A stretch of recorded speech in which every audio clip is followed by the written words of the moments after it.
COVID was exhausting. And by the time we got to fully breathe, I was like, oh my God, I'm like dying inside and I need a break. During COVID, I was like, wow, things are going to change. There was a lot of employee empowerment during COVID, right? Like we came out of COVID and there was talks about pay increases and you saw companies actually doing it. And I think this exertion for control is really companies being like, we're going to show you who's really in charge and you have no say. And it does feel, again, like it is a backlash directly to the power the workforce had as we were coming out of COVID. Why do you think they felt you had power? We had power because they needed us. I think a way to start, go back in time with me. Mm-hmm. It's 2020. What's happening around you in your world, in your work life, in your brain, when it first hits that COVID-19 is something, that the magnitude is coming to light and this is obviously changing things. What was that like? I think people don't talk about this a lot anymore because I think we like to memory hole it, but a lot of people were very afraid. I don't think we like to admit that to each other or ourselves, but there was because I think now we kind of act like, there's a vaccine and there's masks and, there's protections and we know what it can do and it can't do. And people act like it wasn't as scary as it was. And so I think in that period of time before stores started closing, every day at my job was consumed with my employees talking about it. Did you hear about the cases? Did you hear about that case in Seattle? And then of course there was the infamous biotech conference in Boston, the city I live, that was like a super spreader event. And that was before stores were closed. And at that very juncture, that's when Apple had decided to close, REI had decided to close. So you kind of got these bigger companies who were kind of known for doing the right thing first. And one of my memories, because of course it is, of that time period is it does not exist anymore. So if anyone goes try to find it, you will not find it. But I had my most liked and viral LinkedIn post I ever made and probably will ever make. It had over 20,000 likes and hundreds, maybe even thousands of shares. And it basically started with the sentence. I wish I kept it. I don't even have a copy for myself. But it started with the sentence, I don't want to hear any company use the terms people first if they are not closing their stores right now. And this was about a week, maybe 5 days before the company I worked for closed their stores. And I don't have that version of LinkedIn, which is why it's no longer here. I deleted my LinkedIn, separate story for a separate podcast. But I posted that because as I was thinking about my own leadership in that moment, I had to make choices that weren't company approved. There were a couple of employees who just looked at me and were like, I'm not coming in the next few days. I'm gonna ride this out and see what happens. And so they did, and I left them and I was like, I literally deleted them from the schedule so that it looked like they were never scheduled. So that they wouldn't get in trouble, because I was like, there's too much we don't know for me to this is the moment to give you a documented coaching. There was no module? Yeah, there's no module for pandemic. Add it in, folks. Some companies do have ones for hurricanes and fires and active shooters. Add in pandemic. So yeah, my memory of that time period was just a lot of uncertainty and fear myself. Because again, we don't really know what it's doing, who's going to get it, what it's capable of doing. Our teams are scared, and leading teams through fear is, I've led teams through fear for one event. I've never been in an active shooter situation, knock on wood, but we are in America, so my time will come, I'm sure. But I have led teams through moments where like we really think there's a fire or there is someone dangerous in my store, not like a shooter, but like someone who's acting volatile or unhinged, or they're doing something sexually inappropriate in the fitting room, and that has a certain fear element to it. And when you lead a team through fear in a moment, it's about remaining poised and in control and calm and making the best decisions you can. And then after the fact, having a debrief, making sure everyone has what they need. Do they need a break? Do you need to talk about what just happened, et cetera? And then you move on. And then maybe hopefully someday that becomes a story that you get to tell, like, oh my God, remember that crazy day? But COVID was different because it was this elongated uncertainty. We're not sure. It's almost like there's a shooter in the mall, but you don't know if there's a shooter in the mall, and you don't know how long they're going to stay, and you don't know what kind of guns they have, and you don't know what their mission is or where they're going. It's just, you don't know. And so that really separated the COVID experience from anything else I've experienced in retail. Yeah.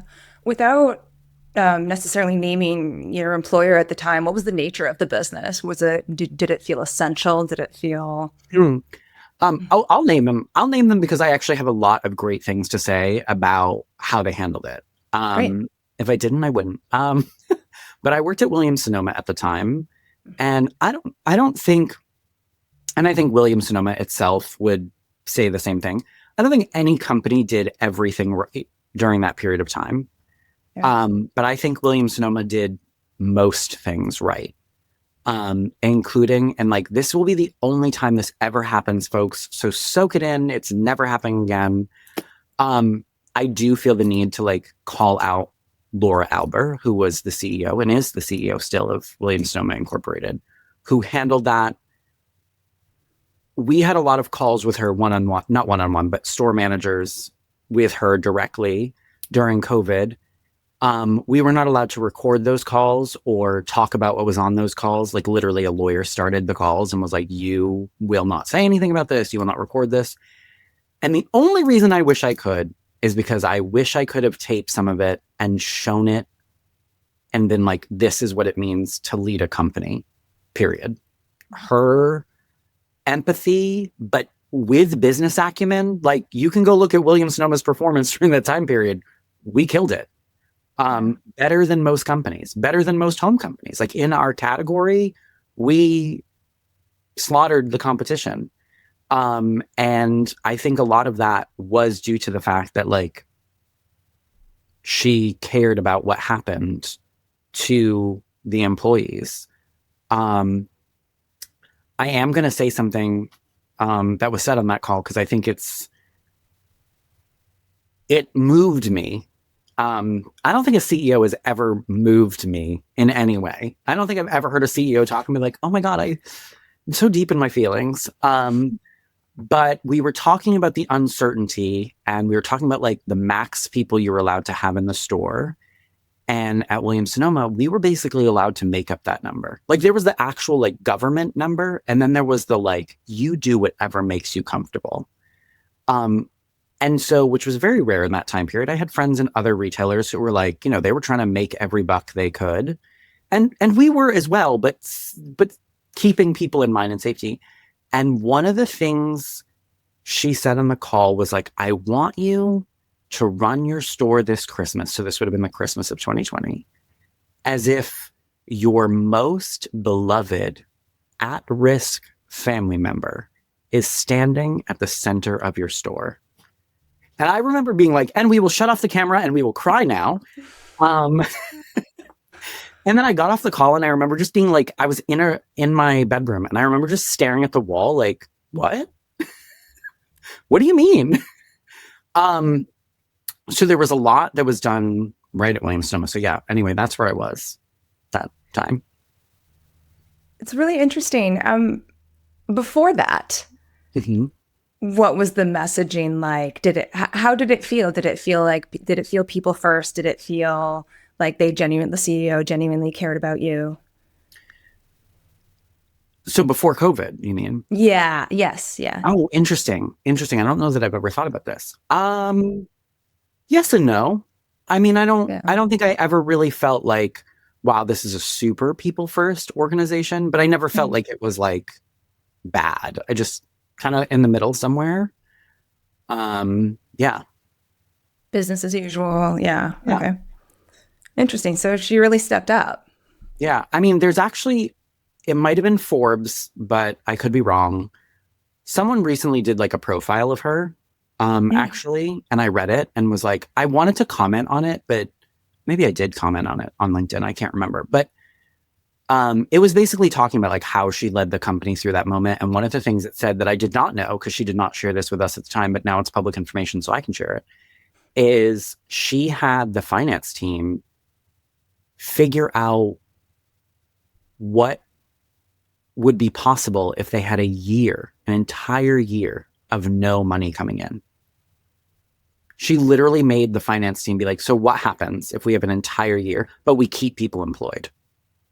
Like, she made them do that math. And the fact that she even made people do that math, and we didn't go a year um without income. And I think why it impresses me more is because we could not have known that what would happen after that was, because people were stuck at home, they were buying brand new chairs, they were buying kitchen equipment. So Williams Sonoma was well poised to perform well.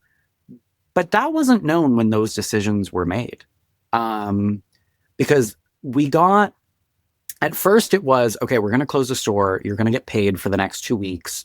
We're going to play it 2 weeks at a time. We cannot give you any more information than that, which was devastating, but also slightly comforting because Laura wouldn't say it on the calls, but you kind of got the sense of like, I'm going to pay you as long as I can pay you. So I'm like, that kind of gave me some hope. I was like, okay, I don't think they're going to, because by the time they extended it like a third time or something, I was like, okay, they're not going to then all of a sudden stop paying us. They kind of already, they've already kind of like gone this far. And so then what ended up happening is now online business is picking up because everyone's, you know, at home drinking, baking, cooking. Now, before what I'm about to tell you happened, they also created a program where we could work. It was voluntary, by the way. It was more of a like, if you want to do something and you're trapped at home and feel compelled, we've created this thing where you can live chat with customers on our website about cookware, what you would do in store.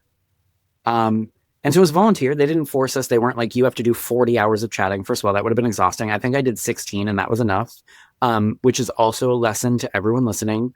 When you're chatting with that little person on whatever website you're on, their job is a lot more exhausting than you think it is. Because you have to talk to multiple people at once.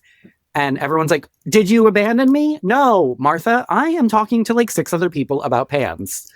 Um, and it was actually really fun and like actually gave me some hope in humanity because we were allowed to say like, hi, my name is Matt. I'm a store manager for a Williams Sonoma in the Boston area. So I can help you with whatever you need as if we were standing in a store.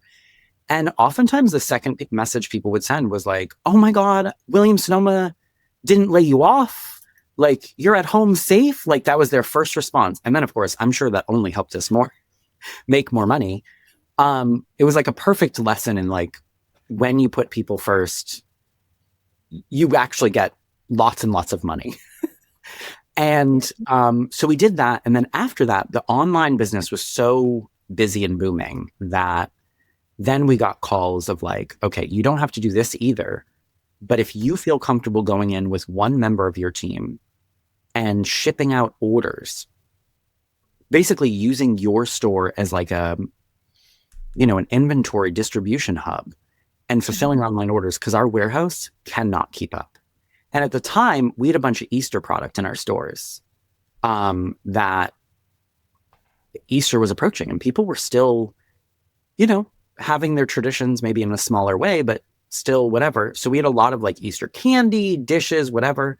So I agreed to go in with a 75-year-old employee, Donna, who went in together. We were in each other's COVID bubble for those like 6 to 8 weeks that we worked alone in store. I can't remember how long it was.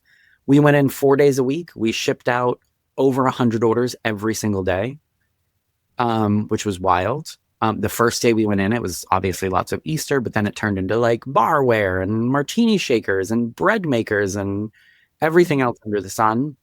And so, like, all of it just to say, they weren't forcing us. We were paid regardless of the time we worked, because it wasn't like anyone was like, you must be working 40 hours a week.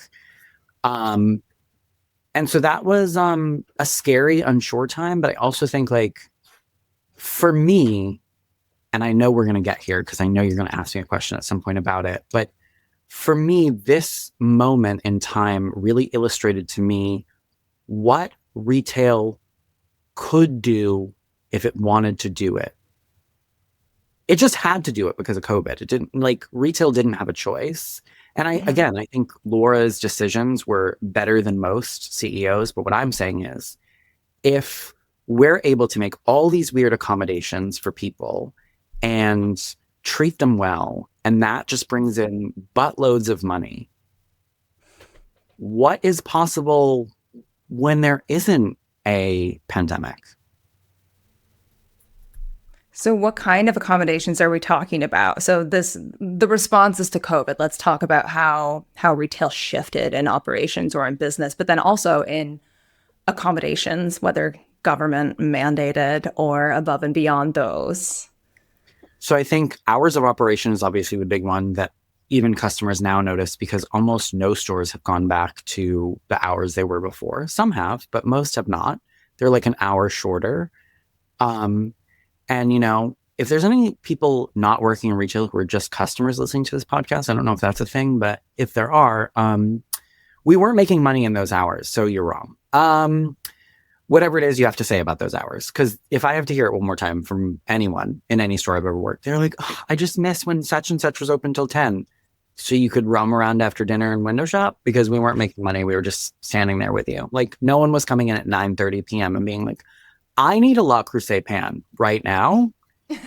And I need a brand new set of Wusthof knives. Do you have that? That just wasn't happening. And so sorry, can I ask why was that better for you? Like, tell me about the difference that made in your life. So the big difference is obviously like being able to get better rest and like be there for family time and friend time more readily. And then also better for me from a coverage perspective in retail, because it was easier to like have more overlap in shifts. Because what happens in a lot of retailers is, depending on the business and depending on when your peak hours are, if you're open 9 to 9, let's say, so you have one shift, let's say there's just two shifts, 8 to 5 and like 1 to 10. So that means the overlap is like 1 to 5. What if that's not your peak business though? What if you get two waves? What if you get a morning rush and a night rush? And it's after that window where you're both overlapping, it makes scheduling really difficult. Whereas, like, for example, right now in current times, because I work in a luxury store, like, we're only open 11 to 7. So everyone's there for the whole thing. There's no like random miss of coverage. And so having shorter hours allows you to have better job experience because you have what you need on the floor. So that's another reason why the shorter hours helped. Okay. And it's easier to hire. Because they're more desirable hours? Yeah. I mean, it's easier to hire when you can tell people, hey, you don't have to show up at 5 a.m. and you don't have to be here till 11 p.m. Right. You can live your life. You can have a life outside of here. Yeah. Okay. So hours of operation. What else? So hours of operation, I think there was a lot more tolerance, and we learned, I think we've somewhat unlearned it in that time period. But in that moment, we learned that like calling out sick is actually a great thing. Please, in fact, call out sick. Please don't come in. I don't want to hear your sniffles or your cough or your like hoarse throat. None of that. So that was like something that retail, it used to always be like managers, especially retail leaders who'd been in the business for, decades, who were like, and they called out sick and, it sounds like they have a runny nose. Like, you just got to suck it up. And this kind of taught people like, actually, maybe it's best if we don't do that. So yeah, the hours of operation, the toleration for toleration. I'm making up words. Tolerance. I'm Mary J. Blige. The tolerance for calling out sick. And then I think just the realizing that everyone has something going on outside of work. I don't think I'd ever experienced in retail where it was like acceptable to admit that because we all were going through the same thing, right? So like when you're all individually, like maybe you have an ailing relative, or you have whatever, you have young kids, whatever the case may be.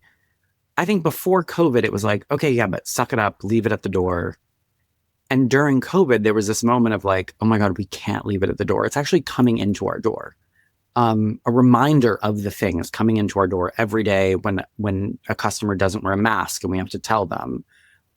When you have that, customer in the corner who's like hacking up a lung and you're all kind of like, staring at them. And then they're like, it's fine, I'm just a smoker. And then everyone breathes that sigh of relief. Like it was the first time in retail where I feel like it was permissible, not even just about COVID, but about other things where people could be like, actually, I am struggling and I'm not okay right now. And here's why. And here's like what I need from my place of business, whether that's like, a lot of times it wasn't even people needing anything tangible. They just needed understanding that like today, 75% is the best they can do.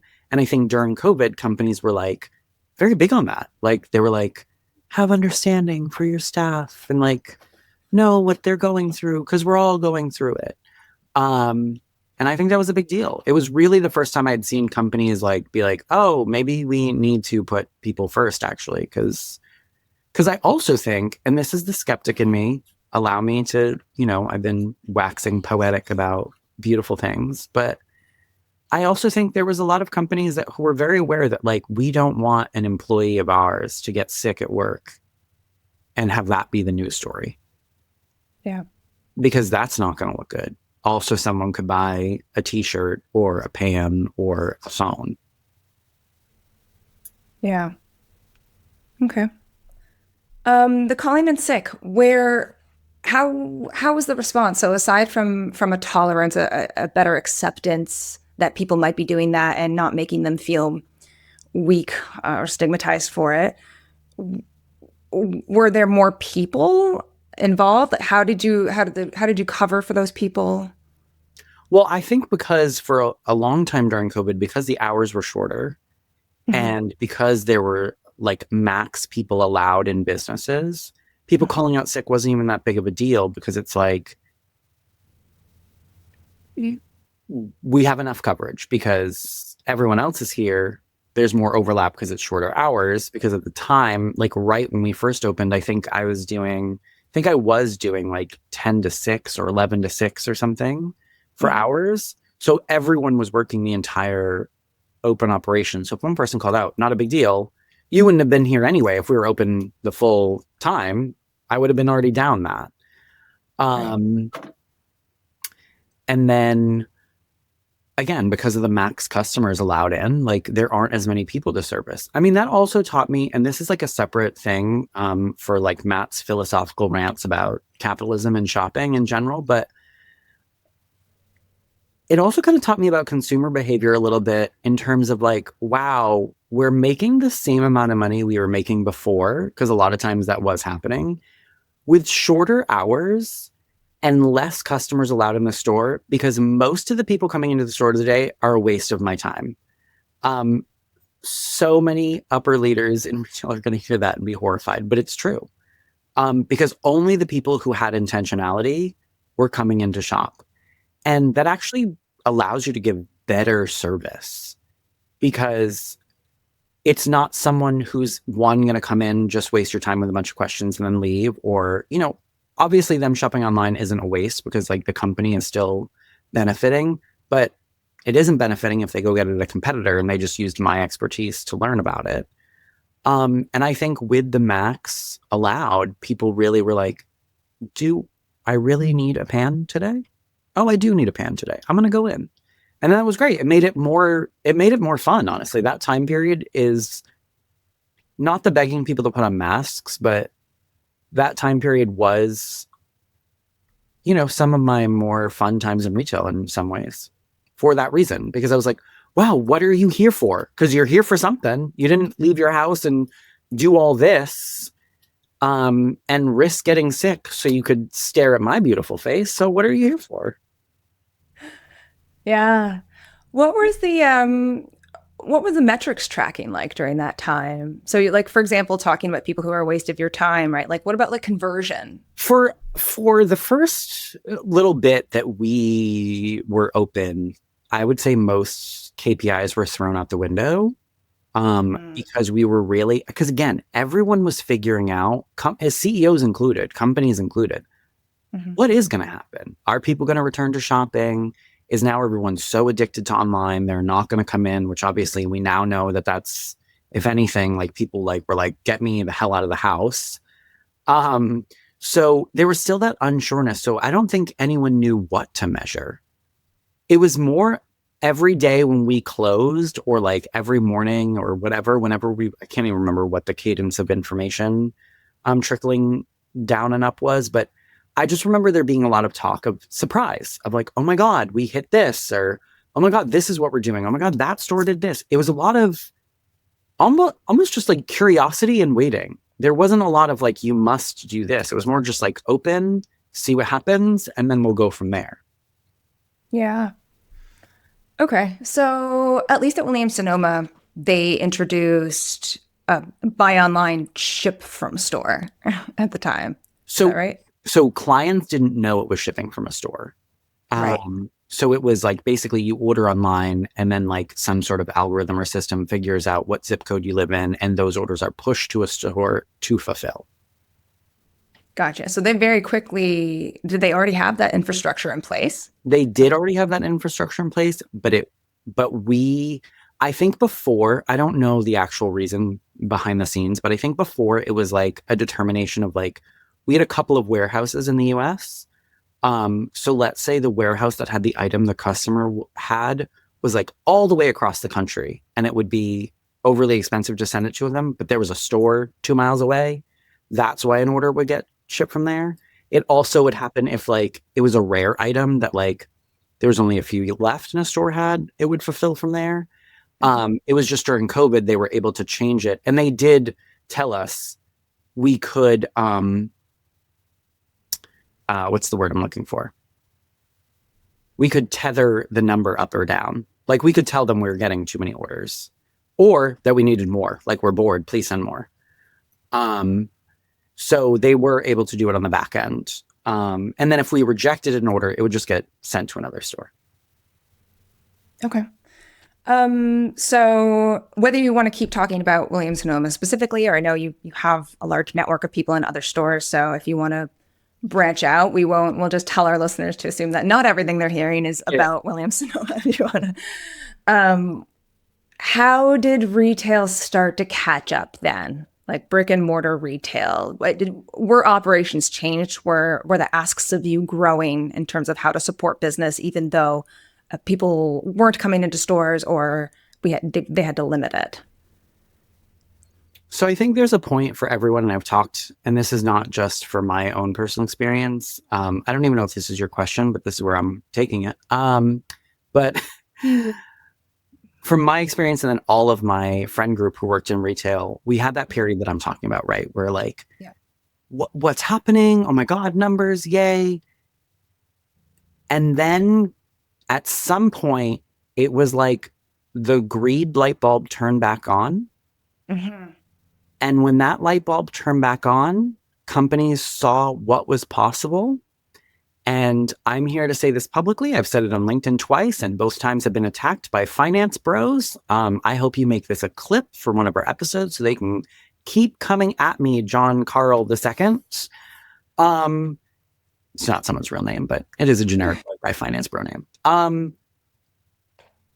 Companies did not increase prices solely because of the cost of goods and the cost of doing business. I can say that as someone with access to P&Ls and access to friends who had access to their P&Ls. Okay. Companies' goals for their own internal margin increased during that period. They saw that they were able to use COVID and tariffs and a whole bunch of other things as a reason to increase prices. And then they were like, oh, this is going to cost $1 extra to make. Haha, we're going to charge $10 extra.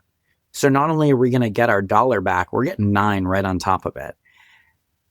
And I know that because a lot of friends of mine, and myself included, were given margin goals that were a lot higher on our P&Ls than ever before. Because again, companies saw what was possible. They were like, holy crap, people are desperate to shop. People are desperate to get out of the house. They want to, because tangentially, like, as Americans, like, we are addicted to consuming. We are addicted to consuming goods, services, media, scrolling. We love consuming. We just want to consume the earth until it is dust and we all have nothing left to consume. And so during COVID, we had this pause. And I think I'm going to go on kind of a philosophical tangent, but I think during that pause, something happened to our culture, both in companies and externally, where we all kind of had this moment where, like, maybe this is where the world changes for the better. And I even heard that. I saw the Instagram screenshots of, like, the cheesy, you know, aphorisms of, like, sometimes the hardest things turn out to be the best things that teach you about love and life and whatever bullshit they were spewing at the time. And I think a lot of people believe that, myself included, because we saw changes happening both in retail and in the world, right? We were like, oh my God, like, we're seeing the benefits of, like, what it means to, like, take a pause and, like, take a break. And then it's like the second we could go back to not only the way things were, but honestly, like, a worse version of it, we all did. And so I'm not just blaming companies. I blame consumers. I blame us all as a society. And I think, again, people were desperate to get out. They were desperate to go to restaurants, bars. They were desperate to shop in person. Like, that first Christmas was like, it was good, but it was like, even the subsequent, like, Christmas was like, it was like revenge Christmas. You know, that people were going on, like, revenge vacations. Like, you couldn't go on vacation. So then they were, like, booking, like, 17. It was the same with shopping. That following Christmas, people were spending wild amounts of money on people. They were like, I'm buying my cousin's sister's aunt's friend this, like, $2,000 thing. And I'm like, whoa, we're being generous this year. And so companies saw that, though, and really latched onto it. They were like, oh, you're desperate to shop, and you basically at this point will spend anything. And so that's kind of where the pivot started. And again, on another side note of my side notes, I think companies are to blame, but I also think if consumers are mad about prices, even now, including inflation, some of it is your fault because you keep consuming. You cannot help yourself. You don't need another $20 tea. You don't, but you bought it anyway. You complained about it, but you bought it. And because you bought it, they're like, well, now it's $22 because we know you're still going to buy it. And because you're still going to buy it, they're still going to increase their prices. So I think everyone, when it comes to pricing, needs to head to their nearest mirror and look at it, because that's where the problem is. Interesting. It's interesting to reflect back on that time, because I feel like we were being pushed in a lot of directions as consumers, right? There was a lot of spend your money, go out, support local business, especially, right? Like, they need you now more than ever. But yeah, obviously we are blind to why these prices are the way they are now, and I'm sure that's by design. Mm-hmm. So tell me more about how, when things started to flip back. So it sounds like, at least in your experience, or maybe other people had this experience too, there was a lot of uncertainty. Some leaders met the moment. They led you through the fear. They made sure that you felt comfortable. They prioritized your safety and comfort, but then also were really flexible in finding ways that you could still contribute to the company, everything like that. But then whether it's, the world is starting to open up again, or whether they're like, oh my goodness, something is really profitable about what we're doing here. How did stuff get pulled back? When did, so hours haven't changed, but when did, calling in sick start to be a taboo again? I think a lot of those things have been like a really slow creep. Hmm. They've been a really slow creep, almost imperceptible to most. I think most people don't even, maybe because of their own fear or worry or whatever, don't even remember some of those changes in COVID. I don't think a lot of people remember COVID. I mean, it was like a mass trauma event. We pretend it's not because, again, our society doesn't do well with feelings. They're big and scary. Um, and so we've just put that in a box and we forget about it. I don't because I am vindictive in that way. But also because it's not even that I'm vindictive. I'm just making a self-deprecating joke, but it's because I really there's a reason why when you look at my resume, after I left Williams Sonoma, which was 3 years ago, I have had like almost 5 jobs in that period. There's Yeah. a reason. And I don't think it was until prepping for this podcast episode that I realized I think I've given a million different reasons, all of which have a kernel of truth. But it was in prepping for this that I was like, holy crap.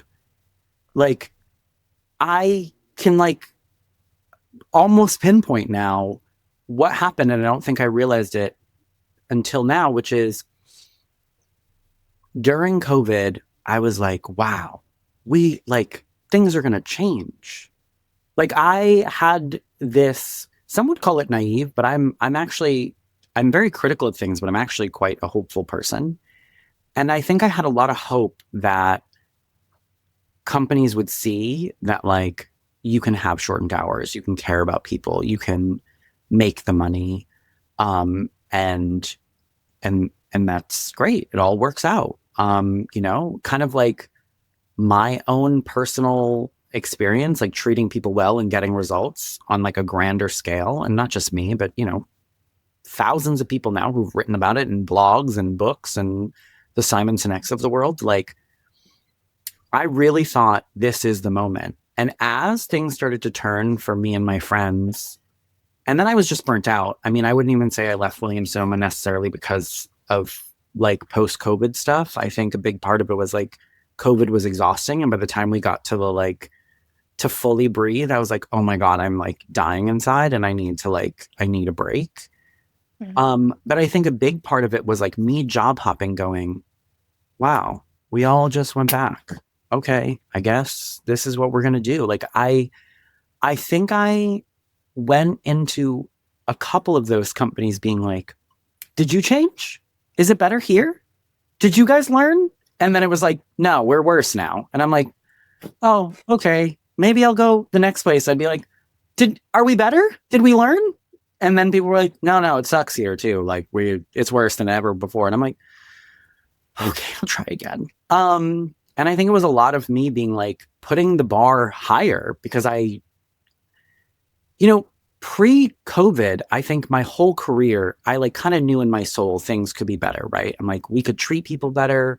We would still make money. God, I promise you, we will still make money, companies, if we just treat people better and think more about their work-life balance and their pay and letting them be sick and all of that stuff. But I'd never had proof that what I felt could work, right? Like I have no other than like, these like random one-off companies like Costco or Apple or whoever. And people treat those like, well, that's like a special case because blah, blah, blah. Like they make like sort of an excuse as to why they can treat people well and other people can't. But COVID was the first time that I was like, oh my God, it's like, it can work. Like, this is real. My God, this is exciting. And I think naively, I think there was a big part of me that was like, everyone's going to see that it works. And they're just going to lean in heavy because also the thing that we're not mentioning that would be very ignorant not to mention is George Floyd's murder happened in all of that madness, which made everything more chaotic, made conversations about like race and inclusion, like rather than things we couldn't not talk about in our day-to-day at work because they were in everyone's lives, whether they liked it or not. I remember when the Apple store like boarded itself up in my plaza, and like anticipation of potential protests, and some of my employees were like upset because, quite frankly, they were ignorant. And I remember the funniest moment of my career is probably me having to tell on myself to HR, because I called one of my employees, I'm admitting this on a podcast, a racist old white lady. And then I had to call HR and be like, so I'm just letting you know that you might get a call. I didn't think she would call, because people who are of that generation and who think that way, they don't believe in HR anyway. So they're not going to call. But I did tell on myself, because that was also a hard moment. But it was also in those moments that I was like, wow, we're having these conversations about all the hard things that we should have had a conversation about years ago, decades ago. Again, work-life balance, race, inclusion, who's allowed to be themselves at work, who's allowed to bring their full selves to work. All of these important things are happening. And I think in that moment, I was like, things are going to change. Like, it's almost inevitable that things change at this point. And so as they went back to where they were, and now worse in a lot of ways, I think I was like hopping from place to place being like, no, someone had to learn the lesson, right? Someone. Mm-hmm. And it's funny because some of my former employers rather, before COVID, who I loved for being people first, are now much less people first than they ever were. And one of them like actually breaks my heart, because I won't say it here right now, but it's a company I've mentioned about 1 billion times on this podcast for how beautiful and wonderful my experience was there. And yeah, at some point we didn't learn.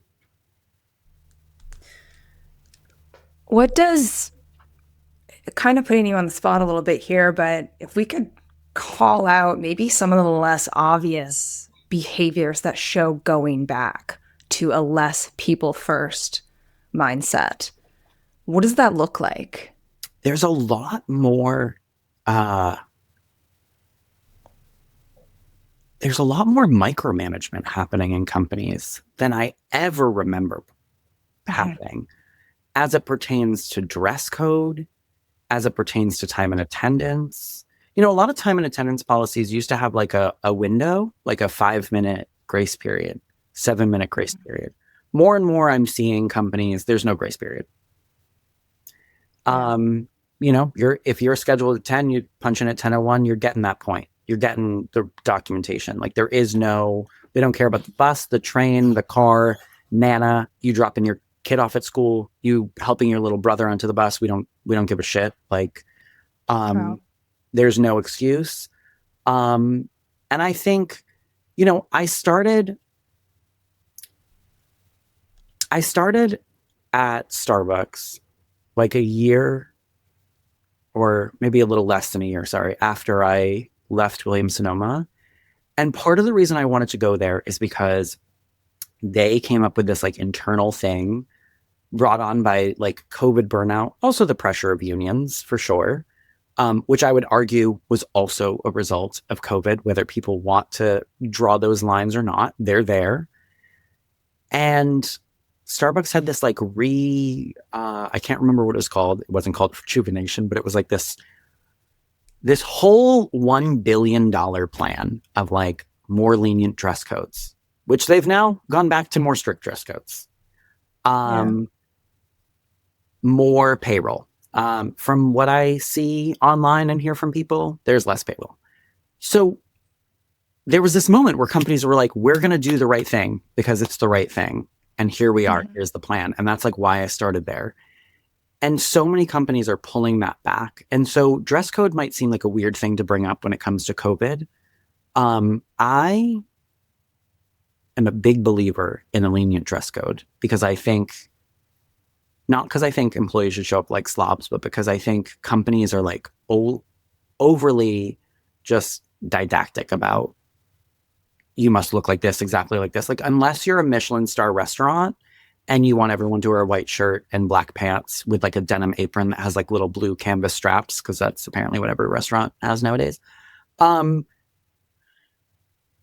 Like, it doesn't make sense. And you're talking about an employee you're probably not paying well anyway, and now they need to get a whole new wardrobe just to serve your crappy product or sell your $5 cheese or whatever it is. It doesn't really make sense. It's almost like companies are trying to exert more control than they ever have before. And we've talked about this in terms of like autonomy in other episodes, but I do think that there is this like snapback that has gone really far. And potentially in the name of brand protection, like we've talked about. Yeah, I think it's brand protection. And then again, the less generous side of me is this is companies showing the workforce who's boss. Because there was a lot of employee empowerment during COVID, right? Like we came out of COVID and there was talks about pay increases and you saw companies actually doing it. And you read the articles about like, this is the best time to be a whatever, all of these increases. And again, there were different companies fighting union battles and labor strikes. And I think this exertion for control is really companies being like, we're going to show you who's really in charge.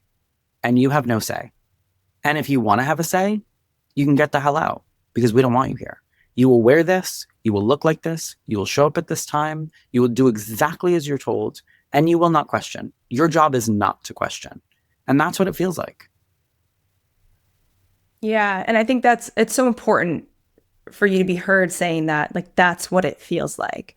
Because I think even if there are less pointed, less quite so malicious sounding intentions, right? If the intention is brand consistency or whatever efficiency and things like that, I think the important thing for them to hear is that's not what it feels like. Like, this is what it feels like to the people you are doing that to. There was a lot of, and also you're seeing in articles already, like there's less job hopping right now. People are staying put. Like now is not like it's slowly becoming the case that like, you know, moving jobs is actually not the best way to get a pay increase. It used to be. Right. And again, that's where I get this. This is not me just like, you know, evil cartooning corporations, although they do enough to make it easy. This is me just looking from, you know, a bird's eye view of the industry. And I stay really clued in, not only to the companies I work for and the companies my friends work for, but like the Reddit threads and just like the murmurs online and seeing what happens. And it does seem like there's this really big umbrella of policies that are really specific and lack trust and lack autonomy. And it does feel, again, like it is a backlash directly to the freedom, autonomy, and sort of power the workforce had as we were coming out of COVID. Okay, say more about the power. Like, why do you think they felt you had power? We had power because, well, a couple of things, but I think it first started with they needed us. It was probably the first time in anyone's service career where, I mean, I worked at a high-end Coke store, so like, who cares about me even? But like, think about like a grocery store employee. Like, it was the first time society had to contend with like, that person is actually more important than you and your job as a, you know, corporate attorney. Like, they just are. Like, you can't eat unless they come to work. And so there was a power in that, whether everyone felt it or not. And so, but that power also manifested into, I'm going to ask for more money because you need me. I'm actually going to leave and go to the other grocery store because they're willing to pay me more because I now know my worth. And it's not $11 an hour. It's $17 an hour. So I'm going to go over there. Bye. So there was a power, a real power that employees had in that time period to just call the shots and make decisions that were best for them because they knew that what they were doing mattered. Because again, we love as a culture to really look down on the person bagging your groceries. And I think I've said this on a podcast episode, but I'll say it one more time here. In all of my jobs, being a barista, working in cookware, working in food, no one has ever treated me as poorly as people did when I was bagging their groceries at Whole Foods. And I was a manager. I wasn't just a bagger, and I don't mean just a bagger in a pejorative way. I mean, that wasn't my only role there. And they knew I was a manager. I had the little manager Whole Foods vest on. And the way people treated me in that position, and this is, beyond COVID, was so eye-opening. I was like, wow, this is what people deal with every day, bagging groceries. People are wild. But so anyway, and that's the way we look at those workers. And it was the first time that people were like, no, I matter, and what I do matters. And everyone else is sitting at home comfortably, and I'm putting myself and my family at risk. I mean, there were stories, and I'm sure there's so many more we never heard of, grocery store employees dying from COVID. But I feel like companies hit this point where they're like, you don't have power. You've had enough. You had your 6 months to a year where you felt cute and powerful, but no more. And any control or autonomy you thought you had in your career, even down to your dress code, we're taking it. Yeah. Yeah. Well, if we were to try and wrap this on an optimistic, yeah, not an unreasonably optimistic, right? Because I think there's weight. There's a lot of weight to this discussion that we don't need to fluff up. But this idea of power, my hope is that we can help create a world where the power is shared because it's infinite. You know what I mean? Taking power from you doesn't give them more power, I don't think. I think it's not pie. There's enough power for everyone. And I think that the world for everyone works better when we feel that way. Because how often do we read stuff about, we want you to feel empowered. We want, we always talk about, companies care about performance. And if you care about performance, you have to care about engagement. If you have to care about engagement, then you have to care about autonomy and this institutional knowledge and things like that. So any final thoughts on helping us frame this as less of an us them, right? Yeah, I mean, I think I'm going to end with bringing up Laura Alber again, because during that period of COVID, if someone came into my store, actually, perfect example. I had a customer come into a store to buy something very expensive. And he said to me, like a joke, he was like, this very wealthy, whatever. But he was nice, whatever. But he made a joke about glad you guys are, doing well. I'm a shareholder. I own a decent amount of shares of Williams Sonoma. And now normally I don't give a crap if you own shares of a company I work for, because okay, yeah, my 401k, and if I have a stock plan, but it's not enough for me to really care about our shareholder value and if the stocks are going up. But companies don't do a good enough job.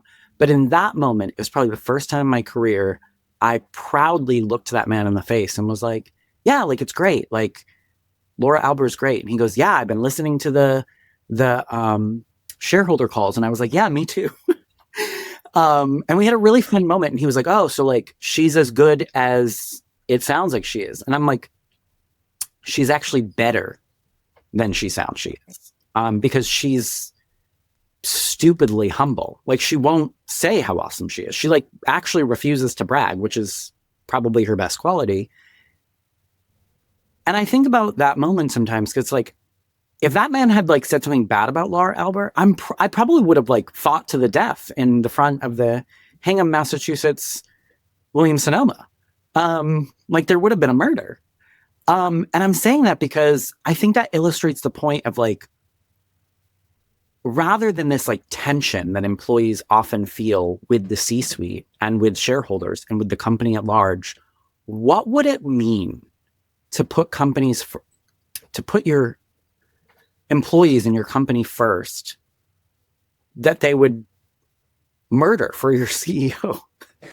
And I'm not saying that like we should create little cults, but I do think there's something to be said about like, what if every person in a store, can you imagine the performance a company would be capable of if every employee in every brick and mortar store felt that impassioned about the people at the very top and about what they were doing?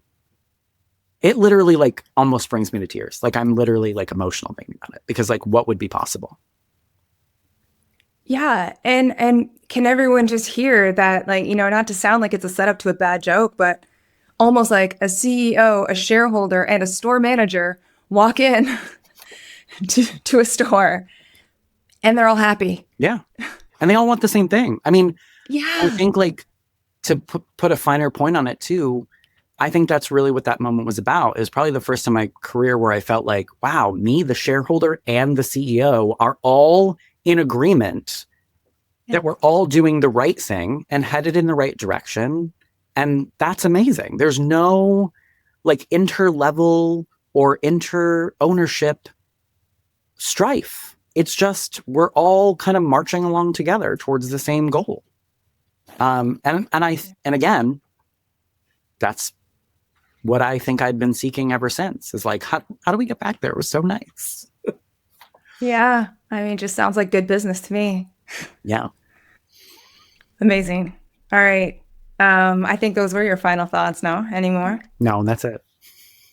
All right. Appreciate it. Thanks as always, Matt. Thank you. You're listening to Dear Corporate, Love Stores.